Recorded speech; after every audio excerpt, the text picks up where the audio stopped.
하나님, 추위가 정말 맹위를 떨치고 있습니다. 항상 매일마다 한파 경보다, 특보다, 또 한파가 절정이다, 많은 표현들을 쓰고 있습니다. 추위를 저희들이 이렇게 이겨내고 있어서 감사하고, 또 이 추위 동안 하나님이 주신 그런 계절이기에 이 가운데 또 하나님이 또 하시는 말씀은 무엇인지, 하나님이 주신 메시지가 또 무엇인지를 또 생각해보는 그런 시간들입니다. 하나님, 이 추위가 있지만은 저희들 같이 한 자리에 모였습니다. 하나님께 예배드리기 위해서 모였습니다. 하나님을 찬양하고 하나님 말씀을 나누고 예수님을 기억하고 그런 시간을 갖기 위해 저희 모였습니다. 이 시간 저희들의 마음을 더 하나로 묶어주시고 더 준비된 마음으로 만들어주셔서 전해지는 말씀이 좀 어떤 그냥 사람의 말로 들리는 것도 아니고 정말 전해지는 말씀이 땅에 떨어지는 것도 아니고 우리 마음속에 심기길 바랍니다. 그래서 30배, 60배, 100배 결실을 맺는 예배가 되길 바랍니다. 감사하며 예수님의 이름으로 기도했습니다. 아멘. 제가 지난 2주 동안 예배에 대해 설교를 했습니다.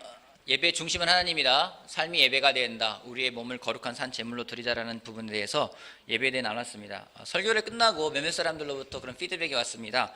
삶으로 예배가 된다는 것이 무엇인지, 내 삶이 예배가 된다는 게 무엇인지에 대해서 좀 궁금해하는 사람들도 있고 물어보는 사람들도 있었습니다. 그래서 오늘은 제가 우리의 삶이 어떻게 예배가 될 수 있을까, 내 삶이 예배가 될 수 있는 그런 부분들에 대해서 내 삶이 예배가 되기 위해서라는 주제를 가지고 같이 말씀을 좀 나누고자 합니다. 여러분, 이 세상에서 삶이 예배가 되었던 분이 있다면 누굴까요? 그렇죠, 예수님이죠. 예수님은 과연 예수님의 삶이 왜 예배가 될 수 있었을까에 대해서 한번 우리가 생각해보고 정말 그분의 그런 기준, 그분의 마음을 우리가 다시 한번 생각해보면서 우리 또한 삶이 예배가 될 수 있는 그런 시간을 만들어가는 시간이 되었으면 좋겠습니다. 마태복음 4장 말씀 보겠습니다. 마태복음 4장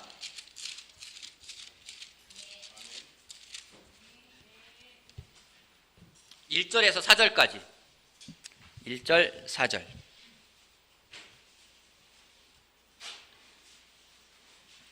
제가 한 절 읽고 여러분이 한 절 읽고 우리 교독하겠습니다. 4장 1절부터 4절까지. 그 즈음에 예수께서 성령에 이끌려 광야로 가셔서 악마에게 시험을 받으셨다.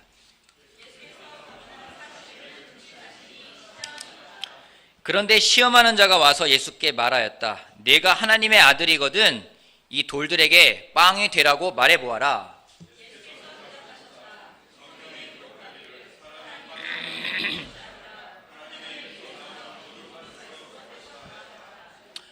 예수님이 세례를 받으셨습니다. 성령이, 하늘에서 성령이 비둘기처럼 내려오는 걸 경험했습니다.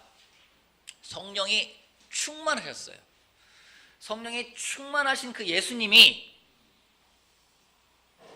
하셨던 첫 번째 일은 무엇인지, 광야에 나가서 40일간 금식하고 악마에게 시험을 받으셨던 겁니다. 되게 아이러니하지 않습니까? 성령이 충만해요. 여러분, 성령이 충만하면 어떤 일이 일어날 것 같아요? 막 여러분, 성령이 충만해요. 그럼 어떤 일이 일어날 것 같아요? 날아갈 것 같이 막 기분이 좋고, 모든 문제가 문제로 보이지도 않고, 내 사전에 시험도 없고 그럴 것 같아요. 근데 예수님이 성령이 충만해서 세례받은 다음에 첫 번째가 뭐냐면요, 광야에 끌려가셨어요. 그리고 40일간 금식하시고, 금식도 힘들어 죽겠네, 또 시험하는 자가 와서 시험을 합니다. 우리가 예수님의 제자로 살아가면서 그럴 때가 있습니다. 제자로 살아가는데 왜 문제가 더 많지? 예전에 문제가 아니었는데 문제가 더 많아진 것 같은 느낌이 들 때가 있습니다. 여러분, 제자로 살아간다는 것은 문제가 없는 삶을 사는 게 아니에요. 문제가 있지만 그 문제를 풀 수 있는 힘을 가지고 살아가는 것이 바로 제자의 삶이라는 겁니다. 여러분, 그런 기도 해보신 적 있습니까? 하나님, 이 문제를 저한테 없애주세요. 하나님, 정말 저한테 왜 이런 문제가 있는 겁니까? 저는 근심 없이 걱정 없이 살고 싶습니다. 그런 기도를 할 때가 있어요. 그럴 때마다 하나님은 그 기도에 응답을 하십니다. 아니다, 아니다라고 하실 때가 있어요. 물론 문제를 해결해 주실 때도 있습니다. 근데 하나님이 우리를 이 세상에서 살아가게 하시는 이유는 우리가 문제없는 삶을 살아가는 것이 아니라 하나님의 힘으로 이겨나가는 삶을 살기를 원하신다는 것을 우리가 알 수 있습니다. 아무튼 오늘 본문 말씀에서 예수님은 세례를 받으셨습니다. 그리고 예수님이 살아가는 삶에서 첫 번째 또 무엇이 기준이 되는지를 알 수 있는 시간이 되기도 합니다. 예수님의 삶에 또 무엇이 있는지를 우리가 볼 수 있습니다. 예수님이 세례를 받고 드디어 이제는 공생애를 시작하시는데 예수님의 삶에 있었던 것 중에 한 가지가 무엇인지, 사탄의 공격이었습니다. 사탄의 공격. 어떻게 공격이 왔습니까? 사탄이 예수님을. 예수님을 어떻게 공격이 왔습니까? 뭐라고 공격했습니까? 배고파 죽겠는데 배고픈 사람에게 이 돌을 빵이 되게 하라라고 예수님을 시험을 해요. 여기서 질문 하나 하겠습니다. 여러분이 사탄이라 생각해 봅시다. 여러분의 정말 그 예전에 안 좋았던 기억들을 떠올리면서 여러분이 악하게 되는 거예요. 아주 귀를 교활하게 되는 거예요. 그리고 예수님을 드디어 시험하는 겁니다. 예수님이 40일 동안 막 금식하고 시장하고 능력 있는 하나님의 아들이라고 하는데 그 예수님에게 여러분은 뭐라고 공격을 하겠습니까? 어떤 공격책을 쓰시겠습니까? 어떻게 공격하면 막 욕이 넘어갈 것 같아요? 공격할 자격이 없어요? 여러분 좀 사탄의 공격이 되게 유치하지 않아요? 막 저급하지 않아요? 겨우 고작 한다는 게 배고픈 사람에게 그 예수님에게 야 돌이 빵에 되게 해봐 그래서 먹어봐 이거 너무 유치하지 않아요? 또 저급하다는 생각이 들지 않습니까? 좀 고차원적인 사탄도 좀 이렇게 레벨을 좀 높여가지고 고차원적인 유혹을 해가지고 뭔가 이렇게 좀 같이 토론할 수 있는 뭔가를 만들어야 되는데 고작 한다는 게 돌이 빵에 되게 해라 그래서 먹어라 굉장히 첫 예수님에게 하는 유혹치고는 좀 저급한 수준의 유혹을 합니다. 근데 사실 사탄이 지금도 우리들에게 유혹하는 것은 굉장히 저급한 수준의 유혹을 하는데 문제는 우리가 그 저급한 수준의 유혹이 넘어간다라는 거예요. 사탄이 공격하는 게 뭡니까? 가장 살아가면서 기초적인 걸 공격을 해요. 그러면서 던지는 질문이 뭡니까? 걱정이라는 걸 딱 던져줘 버려요. 걱정 속에 살아가게 만듭니다. 근데 그 걱정은 아주 고차원적인 걱정이 아니에요. 여러분이 갖고 있는 걱정들은 뭡니까? 이 대한민국의 미래에 대해 여러분 걱정하십니까? 지금 너무 추운데 이 추위는 이 대기권에 있는 그 제트기류가 이게 망가져서 온난화가 벌어지고 오존층이 깨지고 그래서 그 찬 공기가 내려와서 이런 문제가 됐다고 그러는데 이 지구의 이 온난화 어떻게 해결할 것인가 이런 고민이에요? 당장 물이 얼어서가 물이 안 나오는 게 문제 아닙니까? 막 북극의 빙하가 줄어든다고 하는데 이거 정말 나중에 다 녹아가지고 물이 넘치면 어떡하나 이런 걱정을 하십니까 여러분? 그런 걱정 별로 안 해요. 뉴스에 나오면 잠깐 생각했다가 다시 넘어가는 것은 내가 무엇을 입을까? 무엇을 먹을까? 무엇을 마실까? 그렇게 걱정하는 것이 대부분입니다. 대부분 아이들도 어떻게 키우지? 미래에 대한 걱정들을 합니다. 사탄이 예수님에게 와서 시험했던 것 같이 우리들에게도 똑같은 것을 가지고 시험을 합니다. 나의 생계를 위한 걱정을 하게 만든다는 겁니다. 빵을 만들어 먹어보라는 거예요. 당장 급하니까 빵 만들어 먹어봐. 근데 예수님이 거기에 대해 대답을 하십니다. 4절 다시 한번 볼게요. 4절 말씀 같이 한번 읽어볼까요? 예수께서 대답하셨다. 시작.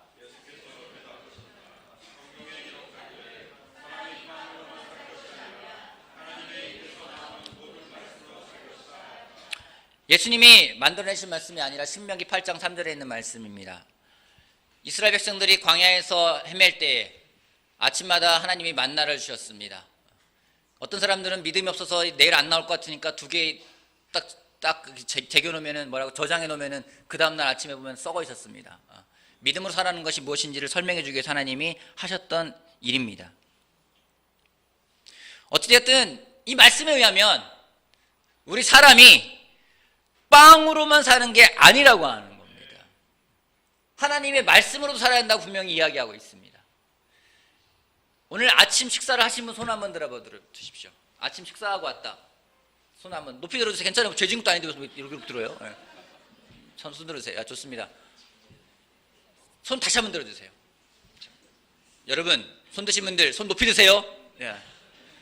여러분 말씀은 드셨습니까? 아멘. 우리가 아침은 막 거르지 않으려고 먹으려고 노력을 할 때가 있어요. 그리고 때가 되면 밥을 먹으려고 노력할 때가 있습니다. 여러분 그래서 물어보잖아요. 식사하셨습니까? 저는 반대로 이렇게 물어보고 싶어요. 말씀은 드셨습니까? 매일 식사는 하는데 말씀은 안 먹는 사람들이 있어요. 우리 중에 성경 말씀 읽는 것을 힘들어하고 어려워하는 사람들이 있습니다. 영적인 사람처럼 말하고 지혜로운 사람처럼 행동하지만 막상 말씀을 읽지 않는 사람이 있습니다. 놀라운 재능이 있고 말로써 많은 사람들에게 영향을 줄 수 있지만 말씀을 읽지 않는 사람이 있습니다. 많이 누군가 좋은 것들은 많이 들으려고 하고 많은 지식은 습득하지만 그래서 정말 내가 똑똑해 보이지만 말씀을 읽지 않는 사람들이 있습니다. 왜 말씀을 읽지 않는 걸까요? 이유는 간단하죠. 별로 중요하지 않게 생각하기 때문입니다. 내가 말씀을 하루 안 보고 이틀 안 보고 3일 안 봤어요. 아무런 문제가 없어요. 괜찮네? 일주일 안 봐요. 아무런 문제가 없어요. 한 달을 안 봐요. 아무런 문제가 없습니다. 여러분 만약에 오늘 말씀 안 읽으면 막 하늘에서 벼락이 떨어지면 여러분 어떨 것 같아요? 제가 담배를 끊을 수 있었던 이유 중에 한 가지는 그런 동기도 있었습니다. 제가 성경부를 하기 한 2달 전쯤에 어느 한 교회 집회에 가서 기도하다가 심취해가지고 하나님 원하시면 제가 담배를 끊겠습니다 딱 얘기를 하고 눈을 딱 떴어요. 그때 제가 내가 무슨 소리를 한 거지? 근데 그 다음에 담배를 피면은요 뭐 하늘에서 벼락이 떨어질 것 같은 거예요. 담배를 안 피게 됐어요. 그대로 안 폈어요. 쭉 안 피. 하나님이 또 이제 성경부를 통해서 더 마음을 회복시켜 주시고 그래서 더 안 피게 됐습니다. 여러분 성경을 읽어도 내 삶에 아무런 변화가 없어요. 여전히 직장 다니고요, 여전히 월급 나오고요, 여전히 사람들 만나고요, 또 제자들 만나도요 또 다 환영해줘요. 별로 중요하지가 않아요. 내가 음행을 하거나 간음을 하거나 도둑질을 하거나 누군가를 때렸다 그러면은 그 죄책감 때문에 내 마음이 힘들 텐데 성경을 안 읽어도 하나님이 아무런 벌을 안 내려요. 뭔가 대가를 치를 것 같은 겁남이 있다가도 그 시간이 넘어가 버리면은 때론 그렇지 않습니까? 내가 예배도 안 나오고 성경 말씀 안 읽었더니 막 사고가 나고 누가 아프고 그러면은 내가 그래서 그런가 보다 막 죄책감이 사로잡히다가도 그 순간이에요. 또 지나가 버리면은 뭐 괜찮아. 또 넘어가 버립니다.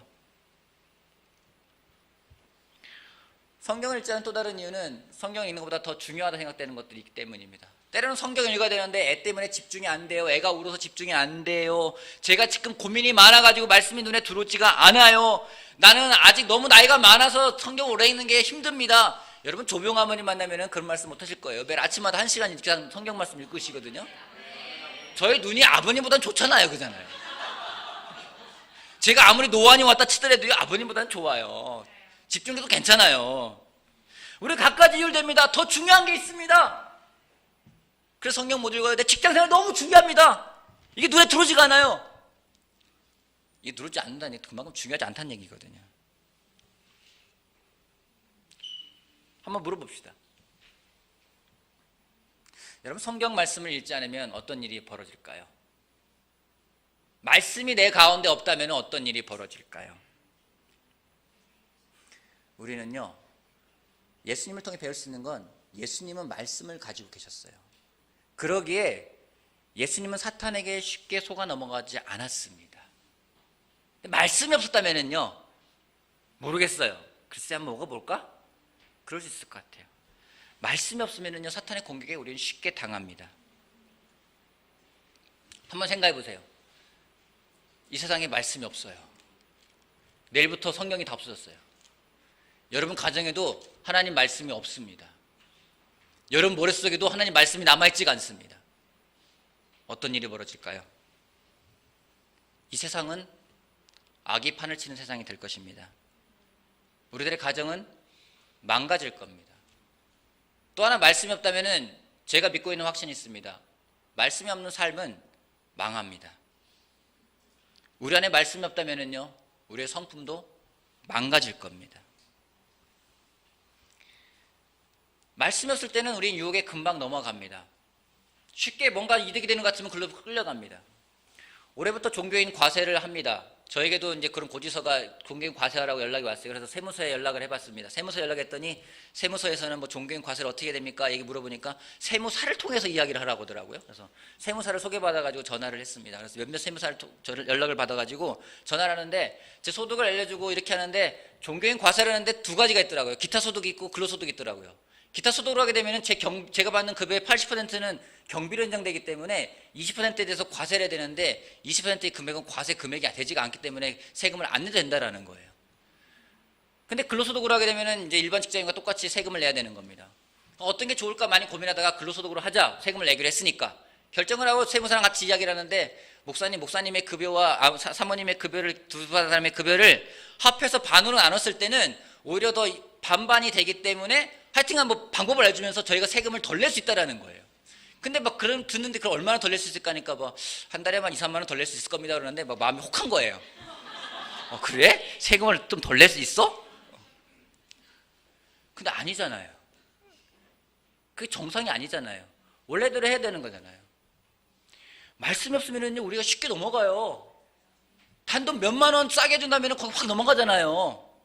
그거 아니야 그러면은 여러분 형제들이 차 갖고 다니면서 가장 아까워하는 게 뭔지 아십니까? 주차요금이에요. 2,000원 내면 될 거 안 내려고 길가에 세워놨다가 4만 원 딱지대고 막 그럽니다. 저도 경험했고요. 뭐 나 안 그래서 그런 거 아니에요. 다 경험한 거예요. 말씀이 없으면은요 사탄이 아주 와서 때론 그렇지 않습니까? 내가 겨우 이런 유혹이 넘어갔어? 근데 그런 거에 넘어가요. 저급한 수준의 유혹인데 거기 넘어가요. 단돈 몇천 원 깎아줄 것 같으면은요, 단돈 몇만 원 이익될 것 같으면은요, 그게 아닌 걸 알면서도 그걸로 끌려가는 것이 우리들입니다. 심지어 믿고 있는 우리들도 그런데 말씀이 없다면 우리의 삶은 더 망가질 것이 뻔합니다. 우리의 가정도 망가질 건 뻔합니다. 나의 성품도 엉망이 될 겁니다. 말씀이 없다면은요. 하나 물어볼게요. 김경애 자매는 우리 황재선 형제에 대해서 물어볼게요. 파란색 눈을 딱 띄어서 제가 뒤집었어요. 황재선 형제한테 물어볼게요. 황재선 형제는 배가 고프면 어떤 증상이 나옵니까?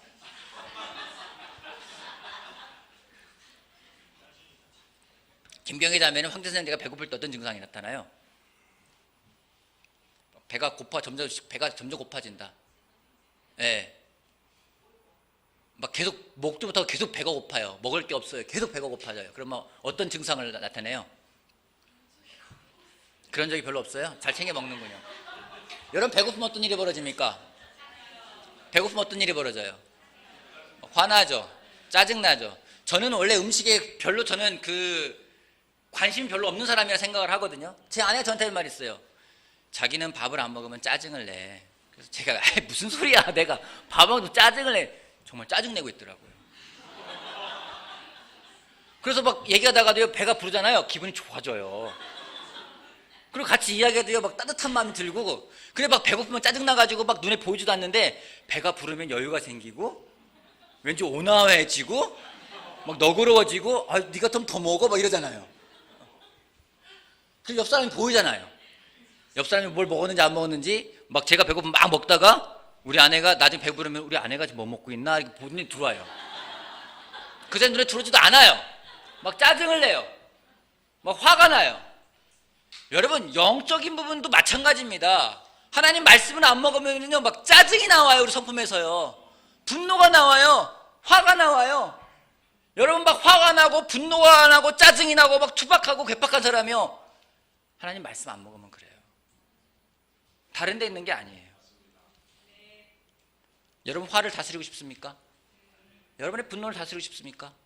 말씀 먹으십시오. 그냥 먹는 게 아니라 아주 많이 먹으십시오.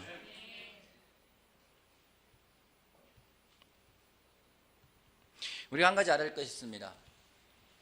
사탄이 우리한테 뺏어가고자 하는 것은 무엇일까요? 사탄이 오늘 뭘 뺏어갈까요?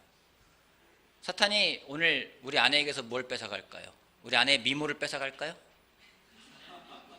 웃으시는 이유는 뭐죠? 여러분 오늘 사탄이 뭘 뺏어갈까요? 오늘 사탄이 우리 송민 형제한테서 뭘 뺏어갈까요? 목소리를 뺏어갈까요? 찬양 못하게? 오늘 사탄이 오늘 여러분에게 무엇을 뺏어가려고 하겠습니까? 마태복음 13장 말씀 보겠습니다.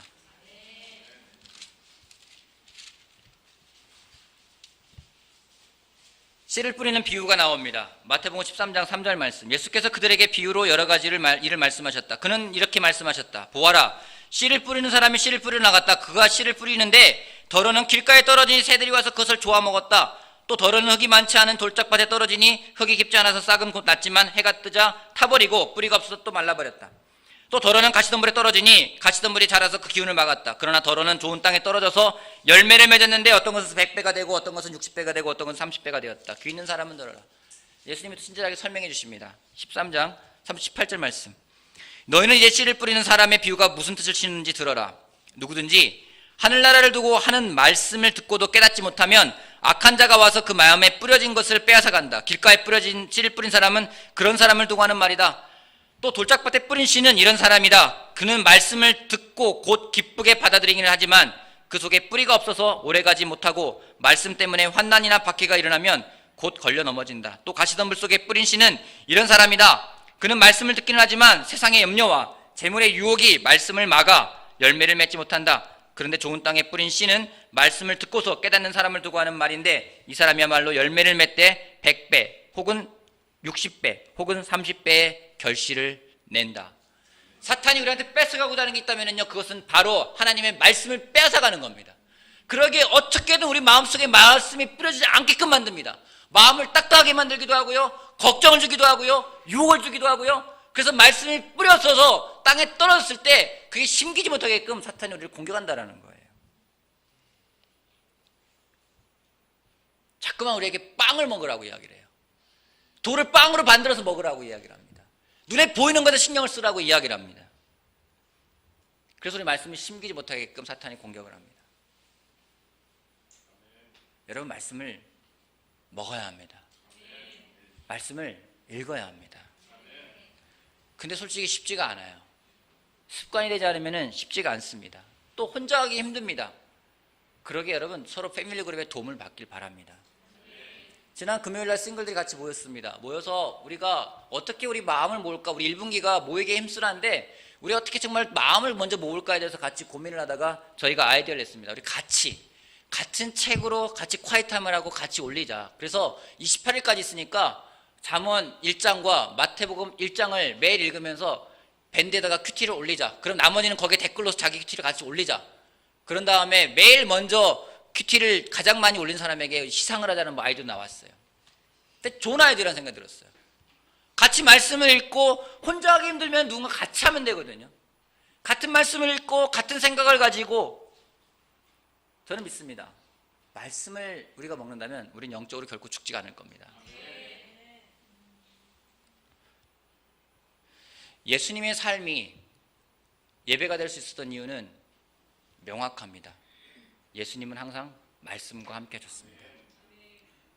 우리의 삶이 예배가 되길 원한다면 우리 삶 또한 말씀이 가득해야만 됩니다. 저는 믿습니다. 그럴 때 우리의 삶이 예배가 될 수 있을 것입니다. 말씀에 안 빠지면 또 좋을 때가 있어요. 그 맛을 경험하는 것도 또한 필요합니다. 제가 성경을 공부할 때 그때 우리 항상 말하지 않습니까? 누가복음을 읽으라고. 누가복음을 읽어야 되는데 어느 날 하루 아침에 회사를 출근했는데 너무 일찍 출근하고 직장 생활할 때 너무 바쁘고 성경을 읽을 시간이 없는 거예요. 근데 낮에 외근 나갈 일이 있는데 보통 버스를 타고 왔다 갔다 하면 외근 보고 일 나오는데 한 2시간이 걸립니다. 근데 택시를 타면 1시간이면 해결되겠더라고요. 그래서 성경 말씀을 읽어야 되는데 어떻게 읽지 하다가 시간이 없으면 돈이라 투자해야지 해서 택시를 탔어요.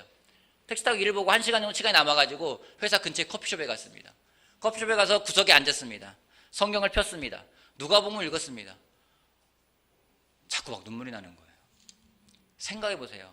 웬 젊은 남자가, 직장인 남자가 커피숍 구석에 앉아서 성경책을 피면서 대낮에 그것도 성경을 보면서 눈물을 흘리고 있으면 얼마나 창피하겠습니까? 제가 막 울면서 혼자 막 이러면서 왜 이런지 모르겠어요. 막 눈물이 너무 좋은 거예요. 그냥 성경 말씀 읽는 게.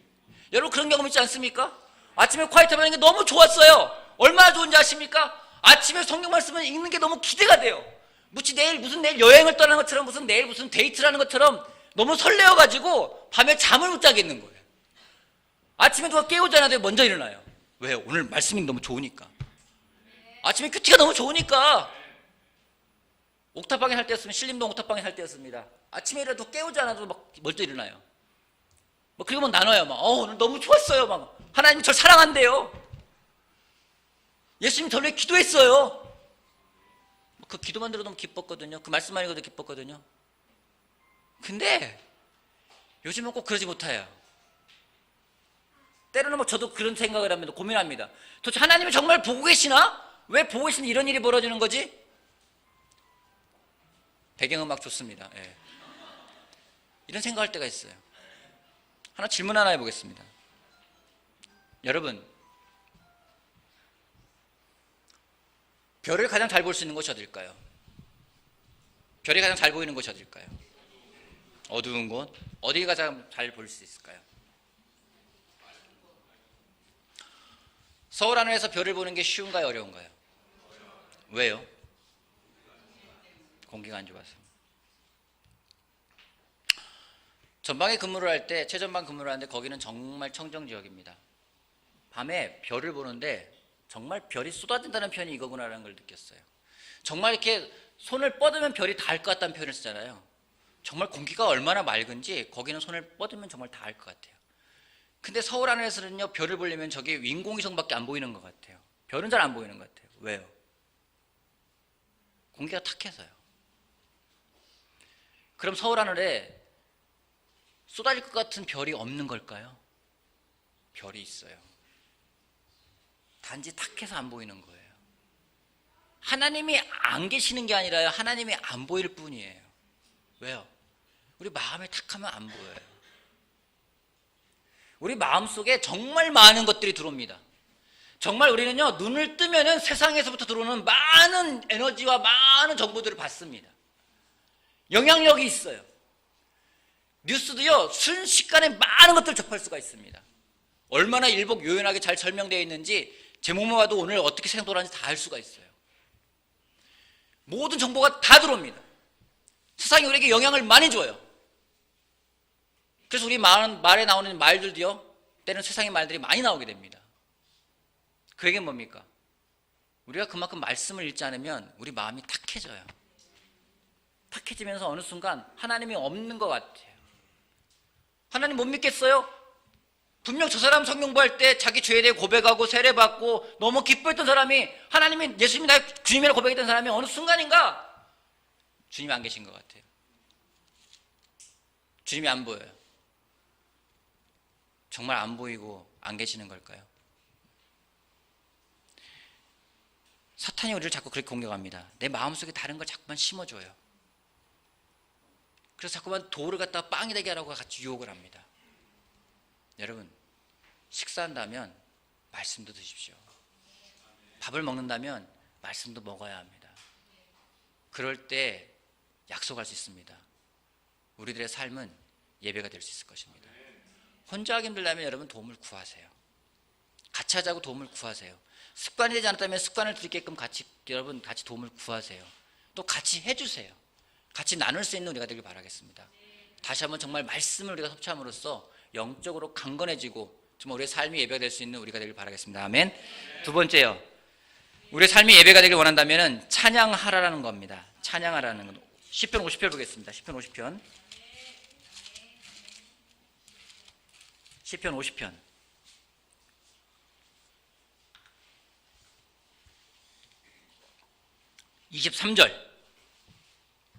23절 우리 한 목소리로 힘차게 하나님 말씀을 한번 읽어보겠습니다. 감사하는 마음으로 시편 50편 23절 감사하는 마음으로 다 찾으셨나요?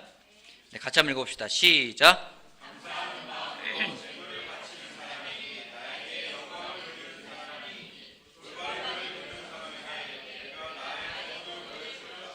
감사로 제사를 드리는 사람이 하나님을 영화롭게 한다고 이야기하고 있습니다.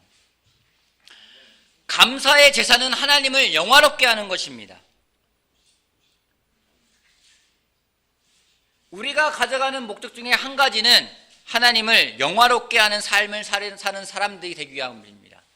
하나님을 영화롭게 할 수 있는 방법은 어렵지 않습니다. 감사함으로 제사를 드리는 사람이 하나님을 영화롭게 한다고 합니다. 근데 이 시편 50편 23절에 있는 이 앞부분에 있는 말씀, 감사로 제물을 바치는 사람이 나에게 영광을 돌리는 사람이니에 대해서 다른 버전을 보게 되면, 70인역을 보거나 다른 성경을 보게 되면은 찬양의 제사를 드리는 자라고 표현되어 있습니다.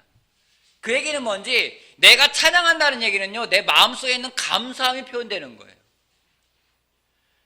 내 감사함을 가장 잘 표현할 수 있는 방법은 바로 찬양하는 겁니다. 감사함으로 드리는 제사는 찬양의 제사라는 겁니다. 감사함의 예배는 찬양의 예배라는 겁니다. 하나님이 원하시는 참 예배는 바로 찬양입니다. 그러게 여러분 정말 삶이 예배가 되기 원하면 삶 가운데서 여러분 감사하는 마음을 찬양하시길 바랍니다.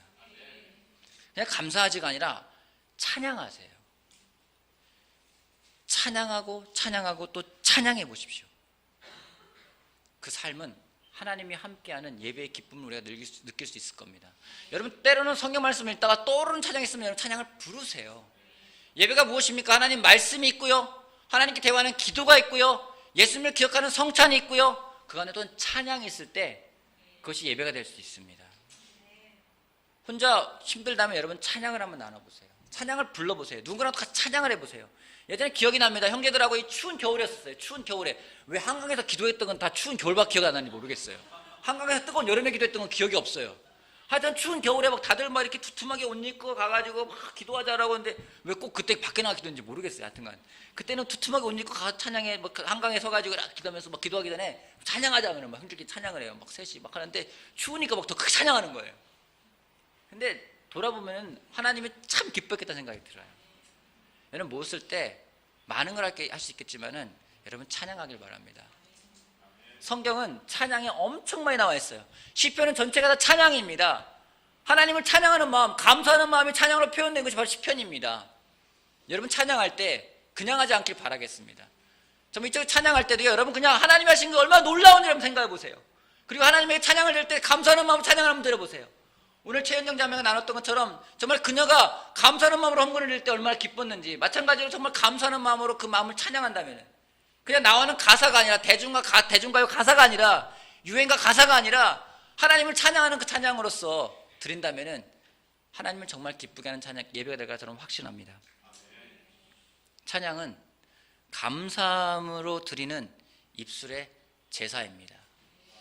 우리가 정말 그러한 예배를 드리는 사람이 되길 바라겠습니다.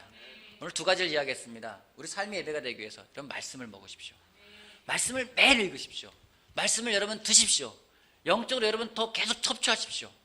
그래서 말씀이 정말 함께하는 삶이 되길 바라겠습니다.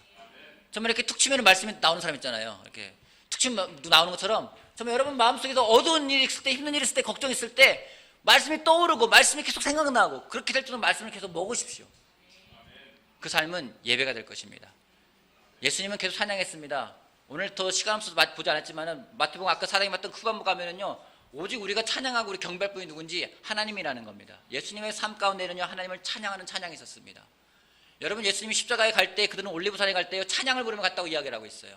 예수님 삶에도 항상 찬양했습니다. 예수님이 찬양 어떻게 불렀을까요? 예수님이 그냥 좀 이따 크신 일을 이루신 하나님께 부른다고 얘기 들었습니다. 크신 일을 이루신 하나님께 크다 이게 아니라요, 여러분 정말 크면 큰 거예요. 얼마나 크신 일 하셨어요. 주님을 찬양할 때 주 찬양 이게 아니라 정말 주님을 찬양하면 마음에서부터 주 찬양이나 크게 외치길 바랍니다. 정말 그래서 그 예배가 온전하게 하나님께 드려진다면, 제가 여러분 지난주 약속했잖아요. 온전한 예배를 드리면은요 하나님 주는 기쁨을 우리가 경험할 수가 있습니다. 기쁨을 같이 누리고 같이 나누고 함께 할 수 있는 우리가 되길 바라겠습니다. 여러분 말씀을 먹으십시오. 그리고 찬양을 하십시오. 삶 가운데 그것이 있다면 그 삶은 진정 예배를 드리는 삶일 거라 확신합니다. 마치겠습니다.